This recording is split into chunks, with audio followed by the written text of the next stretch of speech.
कौन ब्रह्मा का पिता है, कौन विष्णु की मां, शंकर का दादा कौन है, हमको दे बता। ये जानने के लिए कृपया सुनिए। जगत गुरु तत्वदर्शी संत रामपाल जी महाराज के अमृत वचन सर्व पवित्र धर्मों के पवित्र शास्त्रों के आधार पर। विष्णु जी आप बेहोश पड़ा है, उसने आप पर ज्ञान नहीं, वो क्या गया सृष्टि बताओगा रचना। अब दिखाते हैं, देखो। ब्रह्मा जी ने कहा बेटा मैं इस प्रश्न का क्या उत्तर दूं, यह प्रश्न बड़ा जटिल है महाभाग, तुम भगवान विष्णु से इसका समुचित समाधान पा सकते हो। फिर भी बताता है, क्या कहता महामते, इस संसार में कोई भी रागी पुरुष ऐसा नहीं जिसे यह रहस्य विदित हो। फिर विष्णु जी गीत बताओगा, जो त्यागी अहंकार रहित एवं ईर्षा शून्य है वही इसके रहस्य को जान सकता है पूर्व काल में। अब यहाँ बताने लग गया भी हो, एक तरफ तो यूं कह दिया कि भाई चल विष्णु जी से पूछ लिए, फिर बताने लग गया अपनी सारी कहानी के लिए। सुन मैं बताता हूं। पूर्व काल में सर्वत्र जल ही जल था, सथा और जंगम जितने प्राणी हैं इनमें कोई भी नहीं थे। तब कमल से मेरी उत्पत्ति हुई, ब्रह्मा जी कह रहे हैं। उस समय मुझे सूर्य चंद्रमा वृक्ष तथा पर्वत कोई भी दिखाई नहीं पड़े। 116 पृष्ठ पर आ गया।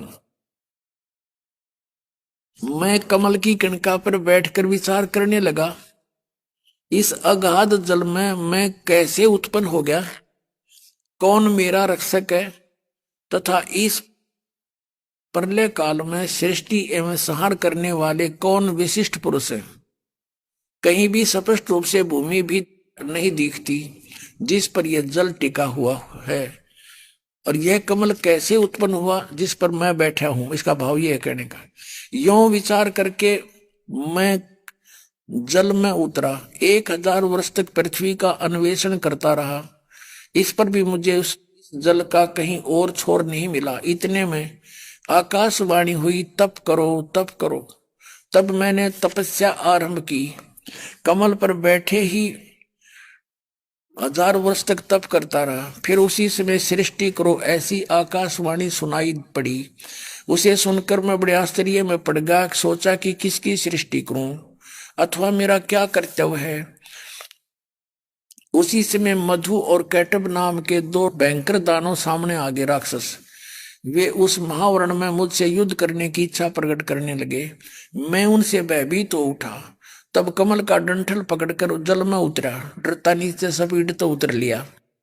वहां मुझे एक परम अद्भुत पुरुष के दर्शन मिले। उनका श्री विग्रह मेघ के समान श्याम था। वे पीताम्बर पहने थे, 4 भुजाएं थी, शेष नाग की सैया पर सोए थे। सोए नहीं थे, वो बेहोश पड़े थे। उन जगत प्रभु के गले को वनमाला सुशोभित करी थी। शंख चक्र गदा पद्म उनकी 4 अवयुद्धों से वो अनुपम शोभा पा रहे थे। ऐसे शेष शाही भगवान विष्णु का मुझे दर्शन हुआ। वे योग निंद्रा के वशीभूत होकर गाढ़ी नींद में सोए हुए थे। उनकी सारी चेष्टाएं शांत थी। बेहोश पड़ा था और निंद्रा में नहीं था, आगे पता चलेगा देखना।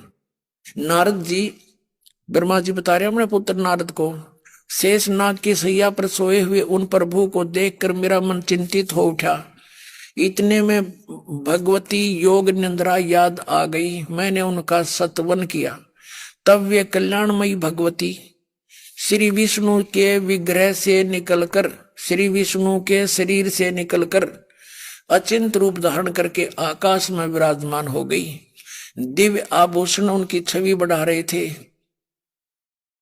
जब योग निंद्रा भगवान विष्णु के शरीर से निकल गई, अलग होकर आकाश में विराजने लगी, तब तुरंत श्री हरि उठ बैठे। अब सुनो, जानते हैं ये क्या है, क्या खेल क्या है काल का, दुर्गा का। इस काल भगवान ने दुर्गा से प्रतिज्ञा करवा रखी है कि मेरा भेद किसी को नहीं देगी, नहीं तो तेरी खैर नहीं। इन्होंने एक बहुत ऊपर, एक ब्रह्मांड के कंती टॉप मोस्ट प्लेस पे 3 स्थान बना रखे न्यारे न्यारे।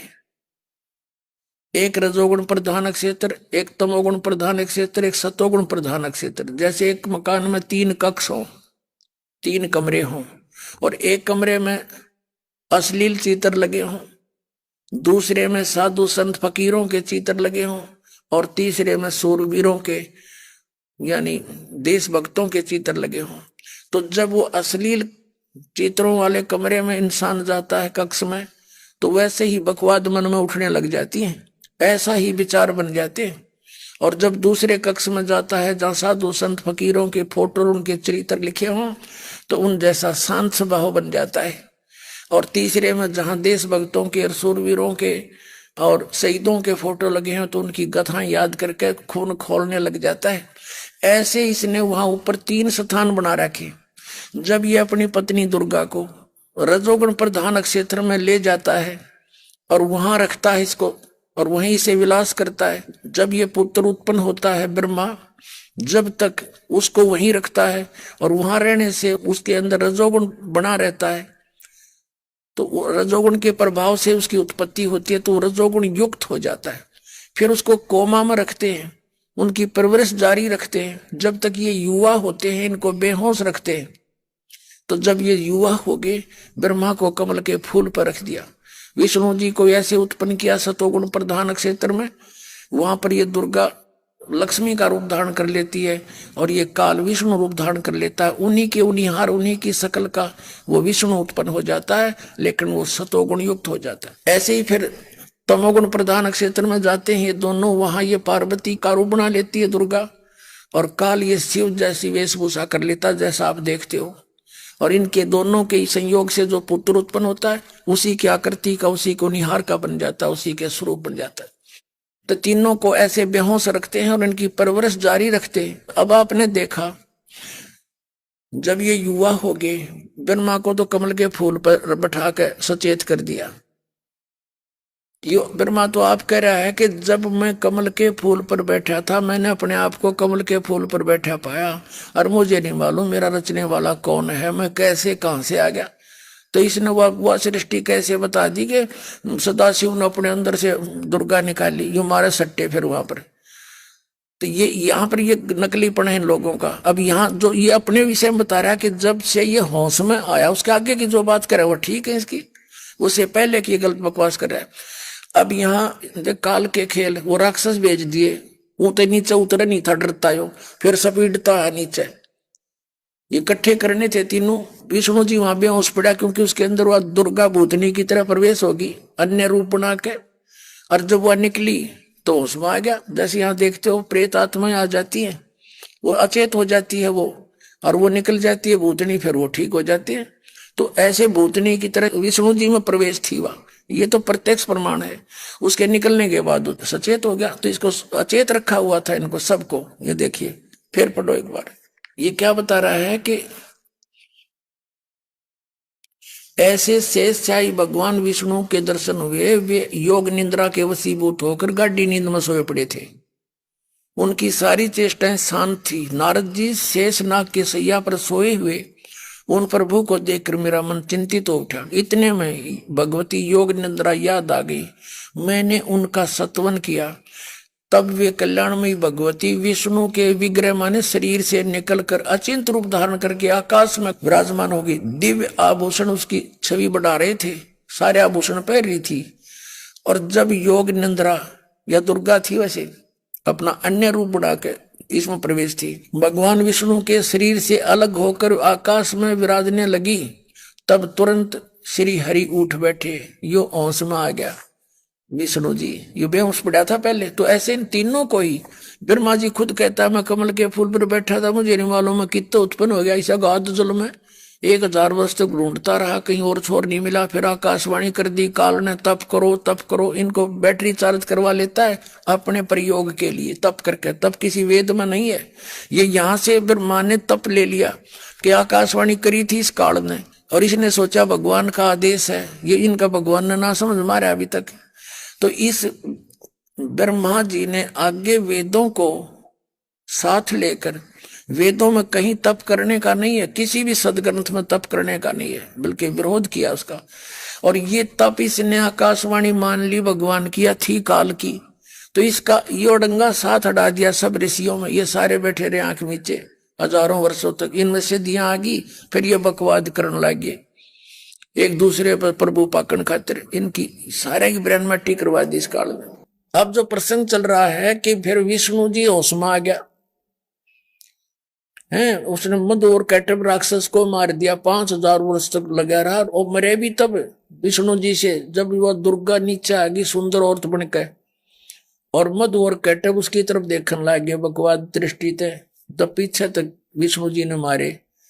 तो ये समर्थ भी नहीं है, ये देखो। तब तुरंत श्री हरि बैठ उठे, उन्होंने मधु और कैटब के साथ 5000 वर्ष तक बड़ी घमासान लड़ाई की।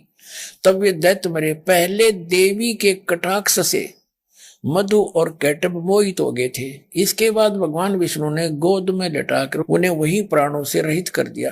अब देखो 5000 वर्ष तक विष्णु पर नहीं मरे वो 2 राक्षस, और इसने सर्वशक्तिमान बतावा थे। और वो मरे जब दुर्गा नीचे आएगी और सुंदर लड़की बनकर उनके आसपास घूमने लगेगी, और वो लागे बकवास दृष्टि से देखन, तब विष्णु ने पकड़ पकड़ मार दिए दोनों। वो मरे भी कोई ना इस पे। ये देखो, ये तो इतिहास में लिखा है इनके में।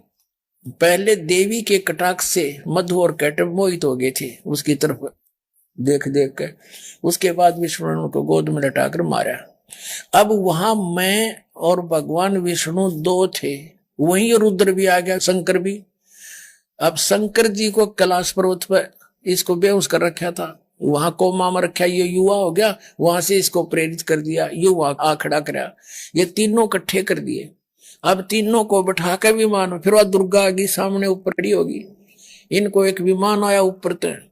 इन्होंने सारी जाल साजी षड्यंत्र रच रखा है, सबको धोखा दे रखा है, और दुर्गा इस काल का पूरा सहयोग दे रही है, डर के मारी। अब देखो जानते, अब वहीं पर रुद्र भी प्रकट हो गया। हम तीनों को भगवती अध्याशक्ति के दर्शन हुए, या दुर्गा खड़ी होगी वहां, उन्हें देखकर मनमुग्ध हो गया। हमने उनकी उत्तम स्तुति की। तब वे आदि शक्ति हम लोगों से कहने लगी। देवी ने कहा, ब्रह्मा विष्णु और महेश्वर, तुम भली भांति सावधान होकर अपने अपने कार्य में संलग्न हो जाओ। सृष्टि स्थिति और संहार ये तुम्हारे कार्य है। ये कोई बात हुई? सृष्टि का शुरुआत कराती है कि एक दिन सृष्टि रचो, एक दिन पाड़ो रे मारो। मैं बता, शुरुआत यहाँ से करवाई। तो ये कहते हैं कि हमने कोई पृथ्वी दिखाई देती नहीं, हम इस काम को करें कहाँ? आगे देखो, सृष्टि स्थिति और संहार तुम्हारे कार्य हैं। ब्रह्मा जी कहते हैं, भगवती अध्याशक्ति की यह वाणी बड़ी मधुर सुंदर एवं सुखप्रद थी। हमने वह स्पष्ट सुनी। हम लोगों ने कहा, माता, हम किस प्रकार इन प्रजाओं के सर्जन आदि कार्य करने में सफल हों। विस्तृत भूमि का अभाव है, सभी स्थान जल मगन है। हमारी बात सुनकर उन कल्याण स्वरूपिणी भगवती का मुखमंडल मुस्कान से भर गया। इतने में एक सुंदर विमान आकाश से उतरा, काल ने भेज दिया वो विमान। तब उन देवी ने हमें आज्ञा दी, देवताओं निर्भय होकर इच्छा पूर्वक इस विमान में प्रवेश कर जाओ। ब्रह्मा विष्णु और रुद्र, आज मैं तुम्हें एक अद्भुत दृश्य दिखलाती हूं। हमने भगवती की बात सुनकर उसे शिरोधार्य कर लिया। उस रतन जडित विमान पर चढ़कर हम लोग आराम से बैठ गए। ये दिखा रखा है विमान इनका। हम तीनों देवताओं को उस पर बैठे देखकर देवी ने अपने सामर्थ्य से विमान को आकाश में उड़ा दिया।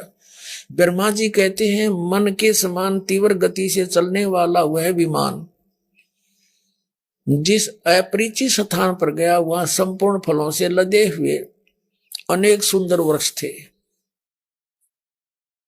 आगे एक अत्यंत सुंदर नगर दिखाई पड़ा। उसकी अद्भुत 4 दीवारी उस नगर की छवि बढ़ा रही थी। उसमें बहुत ऊंचे ऊंचे महल थे। ऊंची स्थान पर यज्ञशाला बनी थी। अक्षर भर के बाद वह एक दूसरे सुंदर प्रदेश में जा पहुंचा। वहां हमने देखा अनुपम नंदन वन था। पारिजात की सघन छाया के नीचे सुरभि गो बैठी थी। पास में ऐरावत हाथी विराजमान था। सैकड़ों अप्सराएं थी। ये सारा क्या है? वहां देखा तो महाभाग इंद्र भी थे। उनके समीप उनकी प्राण प्रिया सची विद्यमान थी।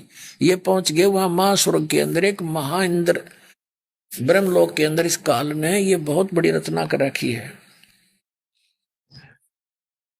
ये वहां पहुंच गए ब्रह्मलोक के अंदर। आगे देखियो, अब हम 118 पृष्ठ पर आगे पढ़ते हुए ये तीसरा स्कंद पढ़ रहे हैं हम। तीसरा स्कंद इतने में हमारा विमान तेजी से चल पड़ा और एक दिव्य धाम ब्रह्मलोक में जा पहुंचा। संपूर्ण देवता उस नगर के सामने मस्तक झुकाया करते थे। वहां पर एक दूसरे ब्रह्मा विराजमान थे। ओहो, उन्हें देखकर भगवान शंकर और विष्णु को बड़ा आश्चर्य हुआ। सभा लगी थी। भगवान शंकर और विष्णु ने मुझसे पूछा, अब देखो जहां पर ये पहुंचे ऊपर, वो एक अलग स्थान है जहां काल ने अपनी एक लीला से ऐसी लीला कर रखी है। वो महा ब्रह्मलोक है। उसमें महास्वर्ग जैसे सतलोक, अलखलोक, अगमलोक, अकैलोक नकली बना रखे हैं और उनमें ये सारा अपना अन्य रूप धारण कर लेता है। ऊपर के 3 स्थान जो आपको बताए वहां पर ये क्या करता है, एक में महाब्रह्मा रूप बना लेता है, ब्रह्मा जैसा 5 मुंह का और 4 भुजाएं। दूसरे स्थान पर यह विष्णु रूप बना लेता है। तीसरे में शिव रूप बना लेता है। तो ये जब विमान में बैठे गए तो सबसे पहले ये उस लोक में पहुंच गए, ब्रह्मलोक में। ब्रह्मलोक में देखा जहां वो 3 स्थान थे। सबसे पहले वहां गए जहां ये ब्रह्मा रूप धारण करे बैठा था काल, इनका पिता। ये देखिएगा, इतने में हमारा विमान तेजी से चल पड़ा और वह दिव्य धाम ब्रह्मलोक में जा पहुंचा। वहां एक दूसरे ब्रह्मा विराजमान थे। एक तो विमान में बैठा और एक वहां आगे देखा। वो काल था, इनका समझ में आया नहीं। उन्हें देखकर भगवान शंकर और विष्णु को बड़ा आश्चर्य हुआ। सभा लगी थी। भगवान शंकर और विष्णु ने मुझसे पूछा, चतुरानन ये अविनाशी ब्रह्मा कौन है? मैंने उत्तर दिया, मुझे कुछ पता नहीं। सृष्टि के अधिष्ठाता ये कौन है? भगवान मैं कौन हूँ? ये कौन है और हमारा उद्देश्य क्या है? इस उलझन में मेरा मन चक्कर काट रहा। इतने में मन के समान तीव्रगामी वह विमान तुरंत वहां से चल पड़ा और कैलाश के सुर में शिखर पर जा पहुंचा। कैलाश पर्वत पर बना रखा है इसने। वहां विमान के पहुंचते ही एक भव्य भवन से त्रिनेत्रधारी भगवान शंकर निकले। वो काल वहां शिव रूप धारण करे बैठा था। वे नंदी वृषभ पर बैठे थे। इनके 5 मुख थे और 10 भुजाएं थी। मस्तक पर चंद्रमा सुशोभित हो रहा था। अक्षण भर के बाद वही विमान उस शिखर से भी पवन के समान तेज चाल से उड़ा और बैकुंठ लोक में पहुंच गया। वहीं पर उस ब्रह्मलोक के अंदर ये एक महास्वर्ग बना रखा उसने, और जहां भगवती लक्ष्मी का विलास भवन था। बेटा नारद, वहां मैंने जो संपत्ति देखी उसका वर्णन करना मेरे लिए संभव है। उस उत्तमपुरी को देखकर विष्णु का मन आश्चर्य के समुद्र में गोता खाने लगा। वहां कमल लोचन श्री हरि विराजमान थे। एक विष्णु और बैठा था वहां पर एक विमान में, वो देख ही रहे हैं। अलसी के फूल के समान उनके श्री विग्रह की कांति थी। पीतांबर पहने थे, 4 भुजाएं थी। वे पक्षीराज गरुड़ पर विराजमान थे। दिव्य आभूषणों से उनकी अनुपम शोभा हो रही थी। प्राण प्रिय लक्ष्मी जी चंवर डुला रही थी। उन सनातन श्री हरि की झांकी पाकर हम सभी भौचक्के से रह गए। एक दूसरे को देखते हुए हम विमान के एक उत्तम आसन पर बैठे रहे। इतने में पवन से बातें करता हुआ वह विमान तुरंत उड़ गया। आगे अमृत के समान मीठे जल वाला समुद्र मिला। उसका जल बड़ा ही मधुर था। अब हम 119 पृष्ठ पर आ गए हैं। ये 3रा सेकंड चल रहा है। आगे समुद्र में चले गए। वहां एक मनोहर द्वीप था, सुंदर द्वीप था। उस द्वीप में एक मंगल में मनोहर पलंग बिछा था। उस पलंग में सुंदर रत्न जड़े थे। उस उत्तम पलंग पर एक दिव्य रमणी बैठी थी, एक सुंदर औरत बैठी थी। वे ऐसी प्रभापूर्ण देवी थी मानो करोड़ों बिजलियां एक साथ चमक रही हो। अत्यंत सुंदर मुख था, लाल लाल दांत थे। करोड़ों लक्ष्मियों से भी अधिक वह सुंदर थी। अब आगे उन्हें देखकर हम सभी महान आश्चर्य में पड़ गए। कुछ समय तक हम वहीं ठहरे रहे। आपस में कहने लगे, ये सुंदरी कौन है? इसका क्या नाम है? हम इसके विषय में बिल्कुल अनभिज्ञ हैं। इसके नेत्र हैं, फलान है। आगे देखो। नारद यूं संदेहग्रस्त होकर हम लोग वहां रुके रहे। तब भगवान विष्णु ने उन भगवती को देखकर विवेक पूर्वक निश्चय कर लिया कि वे भगवती जगदम्बिका हैं, यानी दुर्गा हैं। तब उन्होंने कहा कि ये भगवती हम सभी की आदि कारण है। काल ने उस विष्णु जी की वो बैकग्राउंड दिखा दी, थोड़ी सी बुद्धि खोल दी, उसने अपना बचपन दिख गया दिव्य दृष्टि से। अब देखो, तब उन्होंने कहा कि ये भगवती हम सभी की आदि कारण है, महाविद्या महामाया इनके नाम है, ये पूर्ण प्रकृति है। ये देखो यहां कमाल कर दिया 120 पृष्ठ पर। ये वे ही दिवांगना हैं, विष्णु जी बता रहे हैं, जिनके प्रलय वर्ण में जब कुछ भी नहीं था, सब पानी पानी था, मुझे दर्शन हुए थे। उस समय मैं बालक रूप में था, मुझे पालने पर ये झुला रही थी। वट वृक्ष के पत्थर पे एक सुदृढ़ सैया बिछी थी, उस पर लेटकर मैं पैर के अंगूठे को अपने कमल जैसे मुख में लेकर चूस रहा था।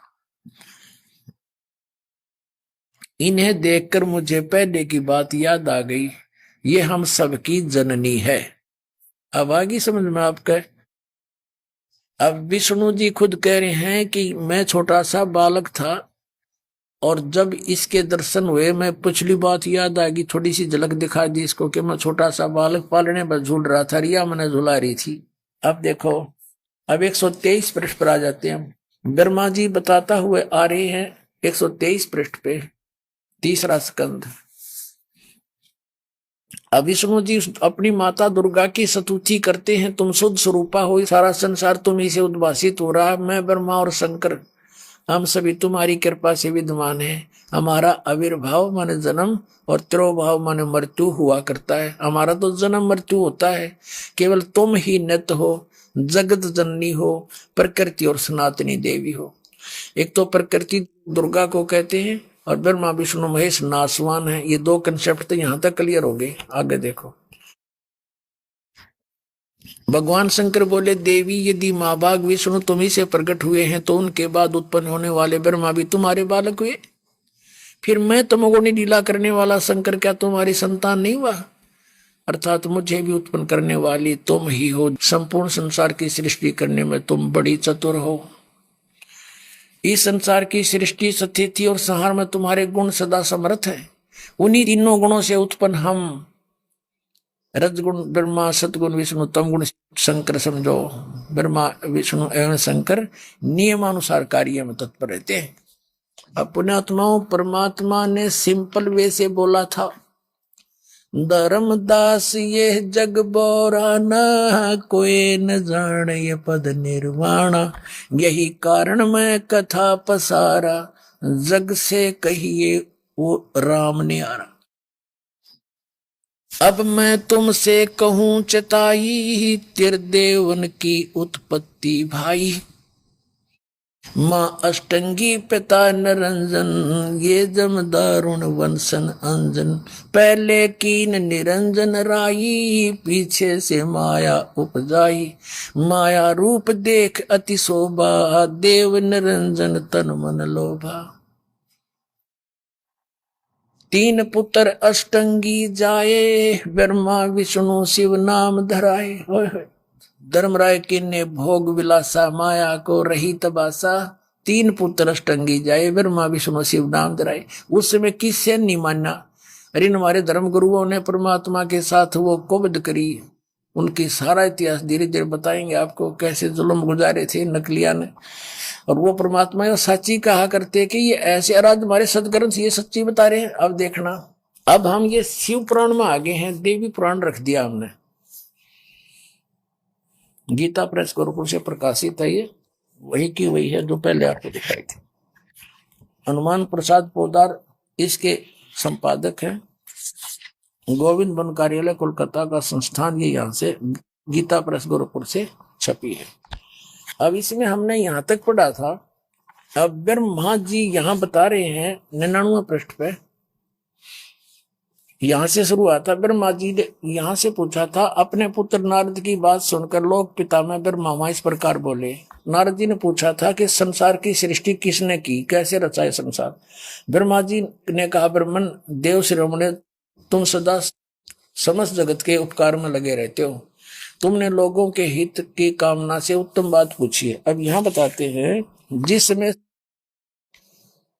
समस्त चराचर नष्ट हो गया था, कुछ भी नहीं था, उस समय केवल तत् सत ब्रह्म इस श्रुति में जो सत सुना जाता है एकमात्र वही शेष था। अब मोटा मोटा हलेंगे हम। उस निराकार परमात्मा ने अपनी लीला शक्ति से अपने लिए मूर्ति की कल्पना की, जिस पर ब्रह्म के विषय में ज्ञान और ज्ञान के बारे में कुछ कहा जाता है। और वो फिर क्या हुआ, जो मूर्ति रहित परमात्मा है उसकी मूर्ति वो सदाशिव है, उसकी मूर्ति भगवान सदाशिव हैं। ये सदाशिव काल बन गया सदाशिव। अर्वाचीन और प्राचीन विद्वान उन्हीं को ईश्वर कहते हैं। उस समय एकाकी रहकर स्वेच्छानुसार विहार करने वाले सदाशिव ने अपने विग्रह से, अपने शरीर से स्वयं ही एक स्वरूप भूता शक्ति की सृष्टि की, जो उनके अपने श्रीअंग से कभी अलग होने वाली नहीं थी। उस पराशक्ति को प्रधान प्रकृति गुणवती बुद्धि तत्व की जननी तथा विकार रहित बता गया। वह शक्ति अंबिका कही गई है, दुर्गा। उसी को प्रकृति सर्वेश्वरी त्रिदेव जननी, तीनों देवताओं की माता, नित्य और मूल कारण भी कहते हैं। सदाशिव द्वारा प्रकट की गई उस शक्ति की 8 भुजाएं हैं। होगी, अंडरस्टूड हो गया यूं कि दुर्गा के विषय में कह रहा है ब्रह्मा जी, और क्या बता रहा है कि उस सदाशिव ने यानी काल ने, काल भगवान ने, यहां देखो आगे पता चलेगा, नाना प्रकार के आभूषण उसके श्री अंग की शोभा बढ़ाते हैं। वह देवी नाना प्रकार की गतियों से संपन्न है, अनेक प्रकार के अस्त्र शस्त्र धारण करती है। दुर्गा की परिभाषा है सारी। एकाकिनी होकर वह माया संयोग वसात अनेक हो जाती है। और जो वे सदाशिव हैं उन्हें परम पुरुष ईश्वर शिव शंभु और महेश्वर कहते हैं। अब देखो यहां क्लियर हो जाएगा 101 पृष्ठ पे रुद्र संहिता। वे अपने सारे अंग में भस्म रमाए रहते हैं। उन काल रूपी ब्रह्म ने, काल रूपी ब्रह्म ने, काल रूपी ब्रह्म कहो, सदाशिव कहो, ज्योत निरंजन कहो, एक ही समय शक्ति के साथ नाथ नहीं है, शिवलोक नामक अक्षेत्र का निर्माण किया था। उस उत्तम अक्षेत्र को काशी कहते हैं, जो सबके ऊपर विराजमान है। वे प्रिय और प्रियतम रूप यानी पति पत्नी रूप में दुर्गा और शिव, शक्ति और शिव जो परमानंद स्वरूप हैं, उस मनोरम अक्षेत्र में नित्य निवास करते हैं। काशीपुरी परमानंद रूपिणी है। मुने शिव और शिवा ने प्रलय काल में भी कभी उस अक्षेत्र को अपने सानिध्य से मुक्त नहीं किया। देवर से एक समय उस आनंद वन में रमण करते हुए शिवा और शिव के मन में, ये शिवा कौन है, वहां दुर्गा, और शिव ये काल, इसके मन में एक इच्छा हुई कि अब किसी दूसरे पुरुष की सृष्टि करनी चाहिए, जिस पर यह सृष्टि संचालन का महान भार रखकर हम दोनों केवल काशी में रहकर इच्छा अनुसार विचरें और निर्वाण धारण करें। ऐसा निश्चय करके शक्ति सहित सर्वव्यापी परमेश्वर शिव ने अपने वाम भाग के 10वें अंग पर अमृत मल दिया, यानी उन्हें दोनों ने पति पत्नी व्यवहार किया। फिर तो वहां से एक पुरुष प्रकट हुआ, एक पुत्र की उत्पत्ति हुई। अब उसका नाम के रखा 102 पृष्ठ पर आगे हम रुद्र संहिता का। अब शिव ने कहा, वत्स बेटा, व्यापक होने के कारण तुम्हारा विष्णु नाम विख्यात हुआ। अब कैसे हो गया, इस काल और दुर्गा के संयोग से विष्णु की उत्पत्ति, ये हमारे सदग्रंथ ने प्रमाणित कर दी, शिव पुराण ने। आगे देखो, अब ये 6वां अध्याय रुद्र संहिता का यहां समाप्त हो गया, जो हम यहां पढ़ रहे थे। अब 7वां अध्याय शुरू होता है। ब्रह्मा जी कहते हैं देव से, तत्पश्चात कल्याणकारी परमेश्वर शाम सदाशिव ने यानी काल ने जैसे विष्णु उत्पन्न किया दुर्गा के संयोग से, पूर्ववत प्रयत्न करके मुझे अपने दैन्य अंग से उत्पन्न कर दिया। अपने आत्माओं, इसमें के स्पष्ट होगा जो दास कहना चाहा था कि इन ब्रह्मा विष्णु महेश्वर को भी कख भी पता नहीं अध्यात्म मार्ग का, ना इस सृष्टि रचना का। परमात्मा ने आके इनको, क्योंकि ये भी उसके बच्चे हैं, सारी पृथ्वी चीटी से लेकर हाथी तक सभी उसी की आत्मा है। हिंदू मुस्लिम सिख ईसाई सब उसी के बच्चे हैं। ब्रह्मा विष्णु महेश ये देवता सब उसी के बच्चे हैं। अब अपनों के लिए वही दुख पाता है अपना ही, इस काल ने हमारी मत मार रखी है। अब ब्रह्मा को मालिक मिले, एक बार तो मान गया, फिर भी काल के प्रभाव से एकदम नाट गया। अब वो परमात्मा से सुना ज्ञान है। अब ये खुद आपने देखा देवी पुराण में ब्रह्मा जी कहते हैं, बेटा नारद, जब मैं उत्पन्न हुआ मैं कमल के फूल पर बैठा था, मुझे नहीं मालूम उस अगाध जल में मैं कहां से आ गया, मेरा कौन उत्पन्न करने वाला। तो इसने न्यू कैसे पता लग गया कि वह शिव जी ने, उस सदा शिव ने अपने शरीर तो वह देवी निकाल दी। ये कहां से ज्योतिष सो दी इसने, ये मारे सट्टे। तो ये तुक्के हैं इनके, इन जो अपने सचेत होने से पहले जो इस नटकलबाजी वह सारी झूठ है। परमात्मा से सुनी हुई और अड़ंगा बनाकर पेश करी कि अपने आप निकाल दी। और मालिक ने बताई सारी कहानी कि हम वहां पहुंचे, इसके पेट से निकाला इसको, और फिर वहां से निकाल कर यहां फेंक दिया नीचे। तो जो परमात्मा ने बताई वह सत्य है, और उसका समर्थन आज इन सदग्रंथों ने भी दे दिया कि उसी काल और दुर्गा से ब्रह्मा की भी उत्पत्ति, काल और दुर्गा से विष्णु के जन्म हुआ। यहां पर लेखक अनुवाद करता थोड़ी सी विचलित हो गया। उसने ये सोचा कि भी शिव से शिव की उत्पत्ति कैसे लिखूं, लेकिन इससे पहले विद्वेश्वर संहिता है 28-29 पृष्ठ पर वहां स्पष्ट लिख रखा है, ब्रह्मा और विष्णु का आपस में युद्ध हो गया। किस बात पर? विष्णु कहता है मैं तेरा बाप, ब्रह्मा जी कहते हैं मैं तेरा बाप। इस बात पर झगड़ा हो गया। उनके बीच में एक स्तंभ खड़ा कर दिया, पिलर, यानी एक लिंग तेजों में काल ने, और वहां शिव का रूप धारण करके आके खड़ा हो गया। इन दोनों को धमकाया कि तुम अपने आप को भगवान मान बैठे, तुम भगवान नहीं हो, हैं? और फिर वहां पर ये चार सिद्ध हो जाते हैं। अब परमात्मा ने जो अपने द्वारा रची सृष्टि बताई वह सारी सत्य है, इससे हमारा उसको समर्थन है। ये देखिएगा शिव पुराण फिर दिखाते आप, ये गीता प्रेस गोरखपुर से प्रकाशित वही है, यहाँ देखना। ये है विद्वेश्वर संहिता, पहले हमने रुद्र संहिता पढ़ी थी, रुद्र संहिता, और ये 24 पृष्ठ पे ये इनके बीच में उसने स्तंभ खड़ा कर दिया, ब्रह्मा और विष्णु का आपस में युद्ध हो गया। फिर वहां ये सदा शिव यानी शिव रूप धारण करके खड़ा हो गया। ब्रह्मा और विष्णु ने पूछा, प्रभु सृष्टि आदि 5 कृत्यों के लक्षण क्या हैं, ये हम दोनों को बताइए। भगवान शिव बोले, ये काल शिव रूप में खड़ा हो गया और फिर क्या कहता है, मेरे कर्तव्यों को समझना अत्यंत गहन है, तथापि मैं कृपा पूर्वक तुम्हें उनके विषय में बता रहा हूं, आगे आ जाओ। अब ये 26 पृष्ठ पर देखना विद्वेश्वर संहिता के, यहां जाते हैं। पुत्रो, अब ये काल कहता है ब्रह्मा और विष्णु को, बेटो पुत्रो, तुम दोनों ने तपस्या करके प्रसन्न हुए मुझ परमेश्वर से सृष्टि और सतिथि नामक 2 कृत यानी 2 डिपार्टमेंट प्राप्त किए हैं। ये दोनों तुम्हें बहुत प्रिय हैं। इसी प्रकार मेरी विभूति स्वरूप रुद्र और महेश्वर ने, ये ने है मैं नहीं है, 2 अन्य उत्तम कृत संहार और त्रोभाव मुझसे प्राप्त किए। तो दास जो कहना चाहा था कि 2 तो ब्रह्मा विष्णु हो गए, रुद्र और महेश्वर हो गए, और 5वां यू बोल रहे हैं, यो इनका पिता है ब्रह्मा विष्णु और महेश का, इति सिद्ध। परमात्मा कबीर जी ने 600 वर्ष पहले जो आके ज्ञान कहा था पुण्यात्माओं कि ब्रह्मा विष्णु महेश नासवान है, इनकी जन्म मृत्यु होती है, ये पूज्य नहीं है। 3 देव की जो करते भक्ति, उनकी को देना होवे मुक्ति। और इस बात का विरोध किया गया था बहुत गणा। इन नकली गुरु ऋषि महर्षि ब्राह्मणों ने कबीर साहब को ये कह कर रिजेक्ट कर दिया था, ये तो दुल्हा है, ये धानक है, अशिक्षित है, ये क्या जाने सदग्रंथों के विषय में, ये सारी झूठ बोल रहा है।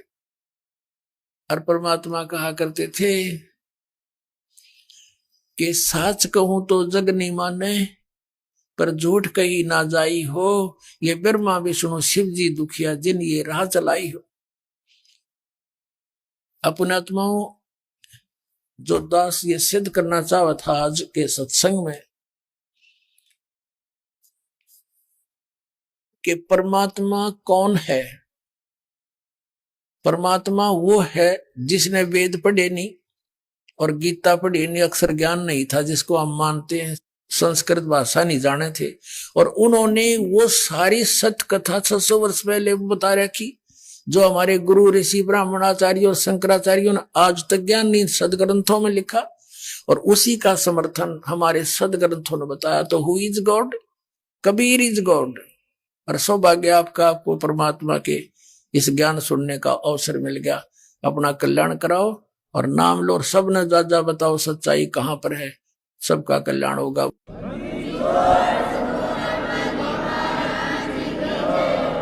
सर्व सृष्टि रचनहार कुल मालिक कबीर परमेश्वर जी की असीम कृपा से आप सभी पुण्यात्मा सत्संग में उपस्थित हो पाई। आप जी को सत्संग उपलब्ध हुआ, आपका बड़ा सौभाग्य है। परमात्मा ने, कबीर परमेश्वर जी ने यथार्थ ज्ञान स्वयं ही आकर के हमें प्रदान किया है। सच्चिदानंद घन ब्रह्म की वाणी में, कबीर वाणी में। परमात्मा के अतिरिक्त अन्य जितने भी यहाँ के, जिनको हम भगवान कहा करते थे, ये सभी जीव संज्ञा में हैं। और जीव को अपने सतर का ही ज्ञान होता है। परमात्मा को सर्वज्ञ कहा जाता है। उस परमेश्वर ने आके बताया है, कबीर सत्संग की आधी घड़ी और तप के वर्ष 1000 तो भी बराबर है नहीं, कहे कबीर विचार।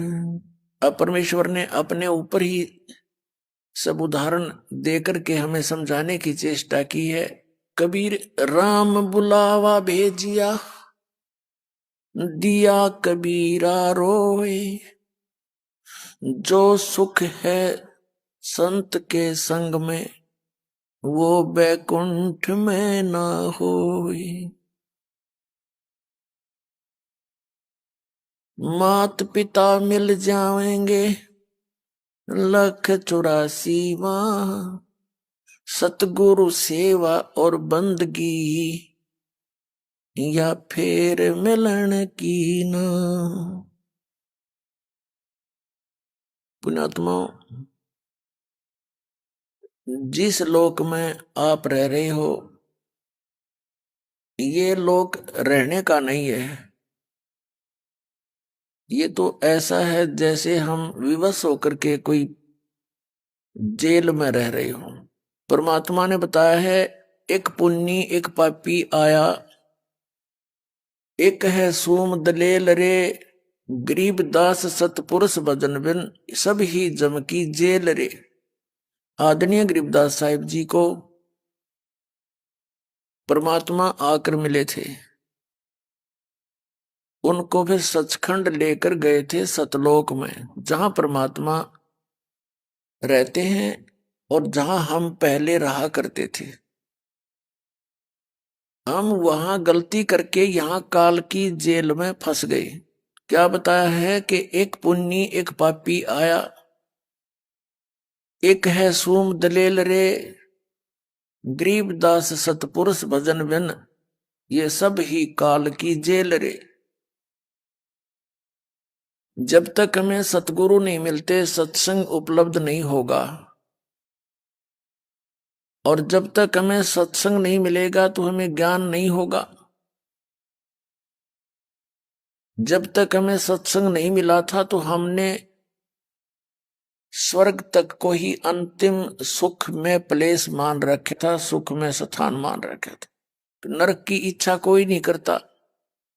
किसी की मृत्यु हो जाती है तो कहते हैं स्वर्गवासी हो गया, कोई नहीं कहता नरकवासी हो गया। जबकि परमात्मा के विधान में दोनों ही वास करने पड़ते हैं प्राणी को, जब तक वो सत्य पुरुष की भक्ति नहीं करता। और सत्य पुरुष की भक्ति का ज्ञान आज तक संत महापुरुषों को छोड़कर, या परमात्मा ने तो बताया ही था करके, अन्य किसी को नहीं है। वर्तमान में इस दास के अतिरिक्त इस विश्व में सतपुरुष की भक्ति का किसी को ज्ञान नहीं है। सतलोक जाने के उन 3 मंत्रों का किसी को ज्ञान नहीं है।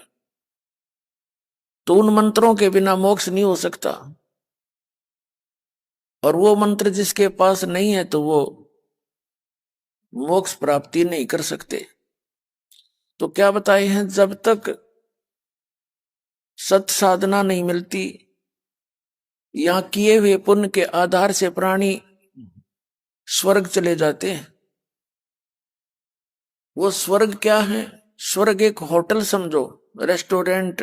रेस्टोरेंट में वही प्रवेश कर सकता है जिसकी जेब मोटी हो, जिसके पास 10-5 हजार रुपए हो, और वहां जाकर वही मौज मस्ती मना सकता है, क्योंकि वहां सब खर्चा उसकी जेब से ही होगा, लेकिन सुविधा सारी मिल जाएंगी।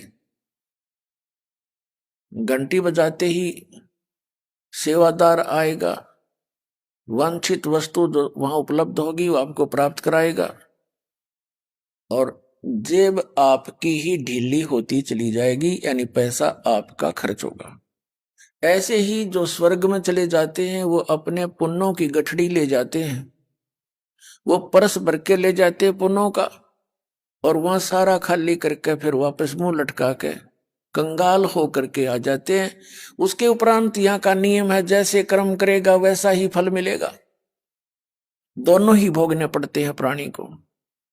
उसके पश्चात फिर नरक में जाएगा, नरक में अपने पुण्यों का दंड भोगेगा। उसके उपरांत फिर यहीं पृथ्वी पर आएगा। कुछ ऐसे संस्कार हैं जो उसने पशु योनि, पक्षी योनि, यानी 84 लाख योनियों में इनके शरीरों में ही कष्ट उठाकर वो खत्म करने पड़ेंगे। उसके पश्चात फिर कभी टर्न वाइज नंबर आवेगा मनुष्य जीवन का। मनुष्य जीवन के अंदर फिर हमारी ये बकवाद फिर शुरू हो जाती है जो अब हम कर रहे हैं। तो इसके विषय में बताया कि ये अरहट का कुआ लोई, रहट का कुआ, नीचे से पानी भरा जैसे रहट। अब तो नहीं देखा होगा बच्चों ने, हमारे समय में भी एकाधा रहट कहीं कहीं पर विद्यमान था। एक कुआ होता था कच्चा, उस कुएं के ऊपर एक ऐसे स्पोर्ट दी जाती थी बल्ली की, लकड़ी की, और उनमें एक पुली बांधी जाती थी, पुली, और उस पुली के ऊपर एक चैन लगा दी जाती थी। उस चैन के ऊपर बाल्टियां वेल्ड कर दी जाती थी। उसको समझने के लिए ये चित्र देखिएगा, क्योंकि आध्यात्मिक ज्ञान को समझने के लिए हमें सभी इन प्रमाणों की आवश्यकता है। ये देखिएगा, इस चित्र से आसानी से आप समझ सकोगे। ये समझो एक कुआं है, इसमें यहां तक जल भरा हुआ है। ये एक लकड़ की पुली बनी हुई है, इसके ऊपर ये चैन लगी हुई है, ये चैन लगी हुई है बेल्ट, और इसके ऊपर ये बाल्टियां फिट कर रखी हैं, वेल्ड कर रखी है, और इसके आगे चल के एक रोटेट करने का एक लकड़ सा होता था, पाइट बोल रहे हैं उसने, लंबी, उसको बैलों से चलाया जाता। ये पुली घूमती थी ऐसे। तो ये पुली घूमती है तो चैन पे लगी हुई बाल्टियां नीचे से पानी भर के लाती हैं, और ऊपर आकर यहाँ खाली हो रही है, पानी इधर खेतों में चला जाता है। ये सिंचाई के लिए प्रयोग किया जाता था अरहट। तो नीचे से भर के लाए, ऊपर खाली होगी, फिर नीचे आई खाली, फिर भर लिया, फिर खाली, फिर भर लिया, फिर खाली। ये रहट का कुआ लोई, अरियागढ़ बन जाए है सब कोई, कीड़ी कुंजर और अवतारा, ये कीड़ी चीटी और कुंजर हाथी, और ये अवतार महेश बर, विष्णु बर, माजी, कहते हैं इनकी भी जन्म मृत्यु होती है। ये भी नरक और स्वर्ग दोनों को भोगते हैं, फिर इस 84 लाख योनियों में आ जाते हैं। ये अरहट का कुआ लोई, यानी जन्म मृत्यु व्यवहार जो है, नीचे आए, यहां मनुष्य का जन्म हुआ, पुण्य पाप इकट्ठे करे, ऊपर पहुंच गए, पुण्य स्वर्ग में खाली कर दिए, पाप नरक में, फिर खाली होकर वापस आए। फिर यहाँ पाप तो स्वयं हो जाते हैं और कुछ पुण्य भी स्वयं हो जाते हैं। जैसे खाना खा रहे हो, स्वाभाविक टूक फेंक दिया कुत्ते को, चींटियों को। जैसे आप आटा बनाते हो, कुछ रोटी कुछ आटा नीचे गिर गया, उसको बुहार दिया, चींटियों के मुंह पड़ गया। इस तरह का भी आपको स्वयं पुण्य भी हो रहे हैं और पाप घने होते हैं। और पुण्य, विशेष पुण्यों को बनाने के लिए हमने विशेष व्यवस्था करनी पड़ती है। तो दोनों ही पुण्य स्वर्ग में नष्ट किए, खाली जेब करी, और पाप नरक में, और फिर यहीं आगे फिर यही प्रोसेस, पुण्य बने या पाप, फिर ऊपर गए फिर नीचे, फिर ऊपर गए फिर नीचे। कहते हैं इसका अंत अब हो सकता है। अब क्या बताते हैं, कीड़ी कुंजर और अवतारा, ये हर हट डोर बंधे कई बारा, ये हर हट डोर बंधे कई बारा। ये ब्रह्मा विष्णु महेश भी जन्मते मरते हैं और फिर 84 लाख योनियों में आम प्राणी की तरह भटक रहे होते हैं। अन्य ब्रह्मा विष्णु महेश ये काल फिर से दुर्गा से उत्पन्न करके उन पोस्टों पर रख देता है। ये यहाँ की व्यवस्था है। इसके विषय में क्या बताया है कि एक पुण्य एक पापी आया, एक है सोम दलेल रे, गरीब दास सतपुरुष भजन बिन, ये सब ही काल की जेल रे। तो हम यहाँ जेल में रह रहे हैं, हम स्वतंत्र नहीं हैं। आप अपने कर्मों के आधार से एक दूसरे के साथ जुड़े हुए हो। किसी की पत्नी परेशान करती है तो किसी का पति कर रहा है, किसी का पिता शराबी है तो किसी का पुत्र शराबी है, किसी की बेटी निकम्मी है तो किसी का बेटा निकम्मा है। यानी वो संस्कार हमारे जुड़े हुए हैं और वो हमें भोगने के लिए विवश रहना पड़ता है। और फिर हम अन्य यहाँ कष्ट हमारे ऊपर हैं, जैसे हम बच्चों की परवरिश करते हैं, उसके वश होकर के हम सारा दिन काम करते हैं, शाम ने अपनी उसी कोठड़ी में आ जाते हैं। तो ये ऐसी व्यवस्था है इस जेल की, हम लगते हैं स्वतंत्र लेकिन हम हैं पूर्ण रूप से परतंत्र। प्रत्येक क्रिया में हम परतंत्र हैं। आइए अब हम उन श्रद्धालुओं के अनुभव जानते हैं जो जगत गुरु तत्वदर्शी संत रामपाल जी महाराज जी से दीक्षा प्राप्त कर चुके हैं तथा उनके द्वारा बताए गए भक्ति मार्ग पर चल रहे हैं। सर नमस्कार। सर नमस्कार। क्या नाम है आपका? सर मेरा नाम ललित चौहान है।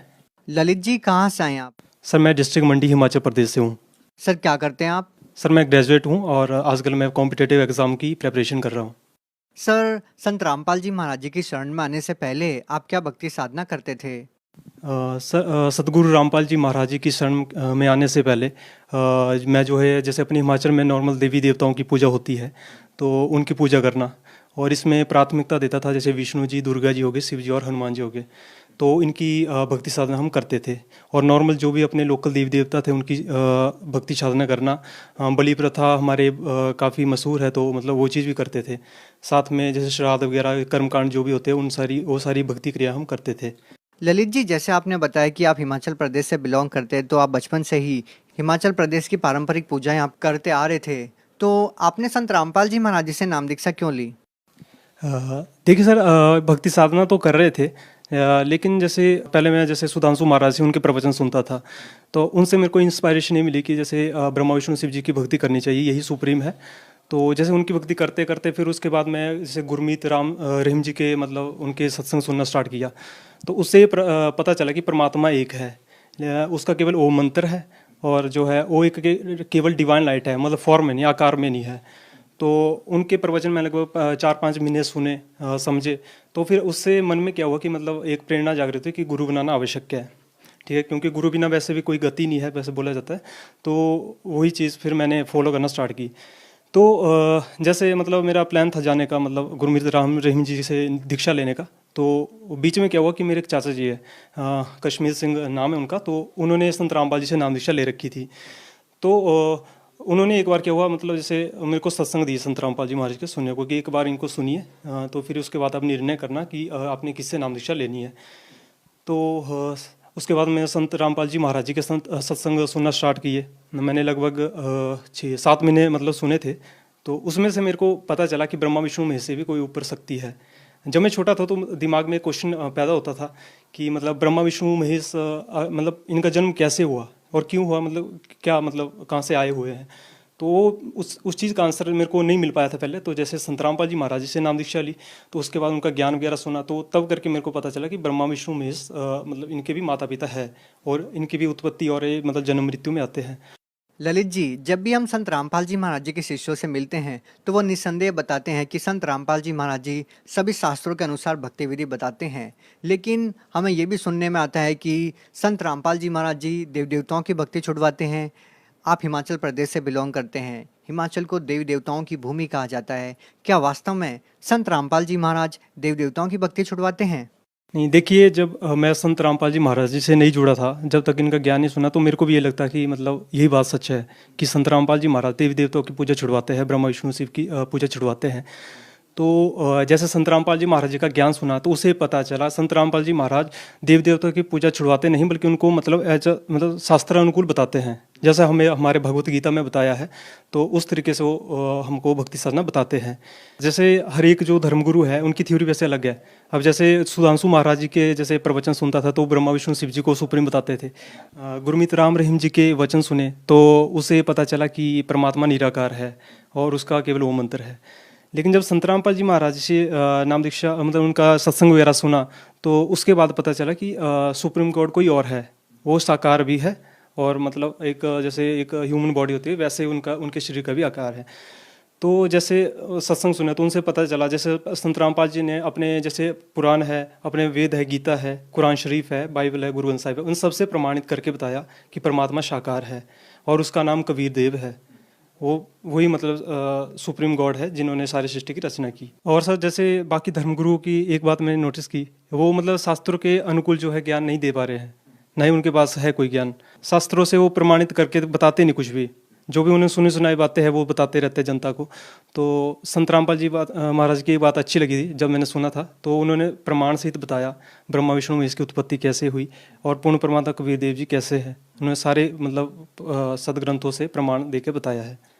सर, संत रामपाल जी महाराज जी के शिष्यों से जब हम मिलते हैं तो वो दावा करते हैं कि संत रामपाल जी महाराज से नाम दीक्षा लेने के बाद उनके बड़े बड़े रोग दूर हो जाते हैं, उनके दुखों का निवारण हो जाता है, भूत प्रेत जैसी समस्याएं दूर हो जाती है। क्या आपके साथ भी ऐसा कोई अनुभव हुआ है?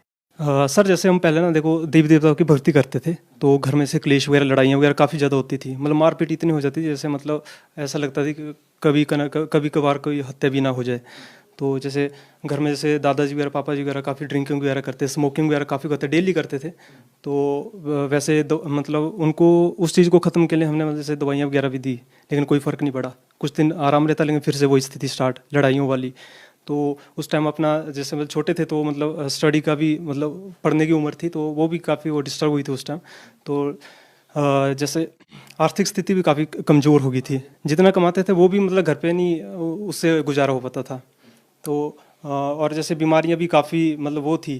तो जैसे संत रामपाल जी महाराज जी से नाम दीक्षा ली तो सबसे पहले तो नशे से छुटकारा मिला। मतलब जैसे दादाजी वगैरह पीते तो धीरे धीरे नशा घर के बाहर हो गया, मांस वगैरह खाते थे वो भी ख़त्म हो गया। तो पहले तो नशे से निजात मिली, फिर उसके बाद पापा जी नाम दीक्षा ले ली तो उनका भी नशा ही परमात्मा की कृपा से एकदम छूट गया।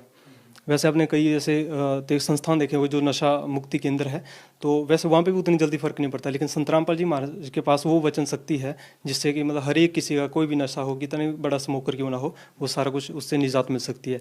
आर्थिक स्थिति थी वो भी सर कमज़ोर थी, लेकिन संत रामपाल जी महाराज जी जुड़ने के बाद जो है एक पापा जी के प्राइवेट कंपनी में, एफकॉन कंपनी में उनको जॉब वगैरह लगी। और जैसे मंदिर वगैरह में जाते थे तो वहाँ पे बताते थे कि ऐसे भूत प्रेत की समस्या आपके घर पे है, तब करके आपके घर में लड़ाई होती है तो आप ये करवा लो वो करवा लो। तो वो सारी चीज़ें करवाई लेकिन उससे कोई फ़र्क नहीं पड़ा। तो जैसे सतगुरु रामपाल जी महाराज से नाम दीक्षा ली तो चीज़ें सारी कंट्रोल में आ गई, सारी इस समय परमात्मा की कृपा से घर में सुख शांति है। सर, संत रामपाल जी महाराज जी ये भी कहते हैं कि जो 3 ताप की समस्याएं हैं, 3 ताप के जो पाप कर्म हैं, वो केवल कबीर परमात्मा ही काट सकते हैं। और जो हम अन्य संतों से सुनते आए हैं कि पाप कर्म तो भोगने से ही समाप्त होते हैं, तो इसके बारे में आप क्या कहना चाहेंगे? देखिए, पहले बात करता हूँ, जो भी अन्य धर्मगुरु है उनकी थ्योरी यही है कि मतलब जो हमारे कर्म है, जो तीन ताप का कष्ट है वो हमें भोगना ही पड़ेगा। लेकिन आज तक हमें ये ज्ञान नहीं था कि पूर्ण परमात्मा है कौन, और हमें पूर्ण संत की भी पहचान का नहीं पता था। तो जैसे संत रामपाल जी महाराज जी जो एक पूर्ण संत है इस धरती पर इस वर्तमान समय में, तो उन जो हमें भक्ति साधना बताते हैं वो पूर्ण परमात्मा की बताते हैं। पूर्ण परमात्मा कबीर साहब जी की बताते हैं। तो जिससे क्या होता है, हमारे वेद भी इसकी गवाही देते हैं कि जब आप पूर्ण संत के माध्यम से पूर्ण परमात्मा की भक्ति करते हो तो उसके आपके तीनों ताप, आपके जो भी पाप है सारे नाश हो जाते हैं। तो आज वो संत रामपाल जी महाराज हमें मंत्र दे रहे हैं और उनकी कृपा से हमारे जो पाप जो है नष्ट हो रहा है। और सर जैसे संत रामपाल जी महाराज जी ने श्रीमद् देवी भागवत से भी प्रमाणित करके बताया है कि जो ब्रह्मा विष्णु शिव जी है वो खुद जन्म मृत्यु के चक्र में है और ये हमारे पाप जो है नाश नहीं कर सकते। और वो भी खुद बोलते हैं कि हम सिर्फ कर्मानुसार किसी मतलब कार्य करते हैं, कर्मानुसार ही किसी को दे सकते हैं, उससे ना कम कर सकते ना ज़्यादा कर सकते। तो आज संत रामपाल जी महाराज जी ने बात बताई कि पूर्ण परमात्मा केवल कबीर साहब है और वही केवल हमारे जो है पापों को नष्ट कर सकते हैं। यही कारण है सर अपने जैसे मतलब शास्त्रानुकूल को साधना करने से हमारे हिमाचल प्रदेश में भी भूतों की समस्या काफ़ी है, नशे की समस्या काफ़ी है, पूरा यूथ जो है पूरा मतलब इस टाइम बिगड़ चुका है मैक्सिमम। तो ये चीज़ें हैं जो संत रामपाल जी महाराज जी के ज्ञान से अब दूर होगी। सर, संत रामपाल जी महाराज जी से आपने नाम दीक्षा ली है, तो हम आपसे ये जानना चाहेंगे एज ए यूथ आप अपने जीवन में क्या बदलाव पाते हैं? सर देखो, आज मैं अगर संत रामपाल जी महाराज जी की शरण में ना होता तो जैसे आज की जो मतलब जनरेशन है, आज का यूथ जो है काफ़ी ज़्यादा नशे में है, ठीक है, काफ़ी ज़्यादा बुराइयाँ करते हैं। तो आज संत रामपाल जी महाराज जी की कृपा से वो चीज़ सारी दूर होगी, ठीक है, नशे से दूर रहा। नशे को मतलब आज संत रामपाल जी बताते हैं कि नशे को हाथ तक नहीं लगाना है, किसको देना तक नहीं, क्योंकि इसमें पाप ज़्यादा काफ़ी ज़्यादा है पाप। तो वो चीज़ आज संत रामपाल जी महाराज जी ने बताई है। और जैसे दूसरी बात, जैसे आज हम फिल्में वगैरह देखते तो हम अपना टाइम वेस्ट कर रहे हैं। एक जो है यूथ की जो मेंटलिटी क्या है, मतलब एकदम मतलब वल्गैरिटी जो है एक मतलब जो फिल्में है वो फैला रही है समाज में, तो वो चीज़ संत रामपाल जी महाराज जी दूर कर रहे हैं। एक सच्चे जो अगर समाज सुधारक की बात करें तो एक संत रामपाल जी महाराज जी है, एक पूर्ण संत भी संत रामपाल जी महाराज जी है। और सर जैसे आप देखेंगे जो पहले की 20 साल पहले की जो फिल्में होती थी तो उसमें मतलब देखने को कुछ अलग मिलता था, एक आपसी प्रेम, मतलब एक समाज को एक अच्छी दिशा मिलती थी। लेकिन अब की जो फिल्म है आप देखेंगे तो उसमें लड़ाइयाँ वगैरह, यूथ क्या सीखे वही चीज़ सीखेगा, ठीक है, स्मोकिंग वगैरह या फिर मतलब ईव टीजिंग वाली जो मतलब समस्या है वो मतलब यूथ में ज़्यादा फैली हुई है। तो आज संत रामपाल जी महाराज जी की कृपा से मैं इस चीज़ को मतलब उनका भी शुक्रिया करता हूँ, परमात्मा का शुक्रिया करता हूँ कि इन चीज़ों से दूर किया, क्योंकि ये आज के यूथ में काफ़ी ज़्यादा फैल चुकी है। तो ये यूथ से भी यही रिक्वेस्ट होगी कि आप संत रामपाल जी महाराज जी के ज्ञान को आधार बना के एक बार उनका सत्संग अवश्य सुनिए। सर, आप भगत समाज को क्या संदेश देना चाहते हैं? भक्त समाज से ये प्रार्थना है, जो आज की जनरेशन जैसे गवर्नमेंट टेस्ट वगैरह की काफ़ी जो है मतलब यूथ जो तैयारी कर रहा है, तो उनसे ये रिक्वेस्ट है कि देखो 2 टाइम की रोटी का सवाल है, ठीक है, तो जैसे हम भगवान की भक्ति को भी साथ लेकर हम चलते हैं तो इससे वो समस्या भी दूर हो जाएगी। हमको जो है मतलब अगर मैं जॉब की समस्या वो भी परमात्मा पूरी करेंगे, ठीक है, संत रामपाल जी महाराज के द्वारा दी गई सतभक्ति से हमारे को लाभ भी प्राप्त होगा, तो जो भी हमारी समस्या, आर्थिक समस्या, सारी समस्या दूर होगी। तो यही रिक्वेस्ट करूंगा पूरे यूथ से कि एक बार संत रामपाल जी महाराज जी के सत्संग को अवश्य सुने, उनके सत्संग को अपने जीवन में ढालकर जो उनके द्वारा दी गई सतभक्ति है उसको अवश्य करें और संत रामपाल जी महाराज से जल्द जुड़ें। सर, अगर कोई व्यक्ति आपकी तरह संत रामपाल जी महाराज से नाम दीक्षा लेना चाहता है तो उनसे वो नाम दीक्षा कैसे प्राप्त कर सकता है? सर, संत रामपाल जी महाराज जी से नाम दीक्षा लेने के लिए अब पूरे भारत में ही नहीं, मतलब जो बाहर की अदर कंट्रीज़ में है वहाँ पे भी है जो है नाम दीक्षा जो नामदान केंद्र है उसकी सुविधा उपलब्ध करवाई गई है। अब तक पूरे विश्व में लगभग 500-550 प्लस जो है नाम दीक्षा केंद्र खुल चुके हैं, ठीक, तो आप वहाँ पे नाम दीक्षा ले सकते हो। और उनकी जानकारी आपको जैसे चैनल पे जो पट्टी चलती है उसके ऊपर जो है आश्रम के जो नंबर होते हैं उनके ऊपर कांटेक्ट करें, आप अपने नज़दीक जो नाम दीक्षा केंद्र होगा उसका पता करके आप नाम दीक्षा ले सकते हैं। जी धन्यवाद। ठीक है, सत्सवी।